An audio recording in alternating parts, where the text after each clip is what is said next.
நண்பர்கள் அனைவருக்கும் நல்வணக்கம்ங்க. நீங்கள் இந்த பதிவில் பார்க்கறது ஒரு நல்ல பெருங்கூட்டான 3ஆம் ஈத்து மயிலை மாடு மற்றும் கிடாரி கன்றுடனுங்க. மாடு கன்று இரண்டுமே சுழி சுத்தம்ங்க. அதாவது நம்மளுக்கு தெரிஞ்ச அளவுக்கு காங்கேயமனத்தில் கறவை மாடுகளில் பார்த்திங்கன்னா ஒரு அதிகபட்ச கறவை திறன்னா ஒரு 3 லிட்டர் இருந்த மாடு நம்ம இது வரைக்கும் பார்த்துருக்குறோமுங்க.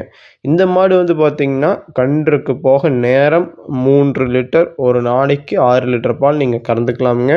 நம்ம கேரண்டீடாக சொல்கிறோம், நல்ல அதிக கறவை திறன் கொண்ட மாடுங்க. அதே மாதிரி ஷோ குவாலிட்டியும் சரி, குணத்தில் பார்த்திங்கன்னா இன்றைக்கி ஒரு கும்பாபிஷேகம்ங்க. காலையில் விநாயகர் கோயில் கும்பாபிஷேகம் ஃபஸ்ட் டைம் நம்ம வீட்டுக்கு வந்தோடனே நம்ம எடுத்துகிட்டு போயிருந்தோமுங்க. அப்போ பார்த்திங்கன்னா எந்த விதமான மிரளியுமே கிடையாது. நீங்கள் வீடியோவில் பார்க்குறப்போ அந்த துண்டெல்லாம் கட்டியிருப்பாங்க.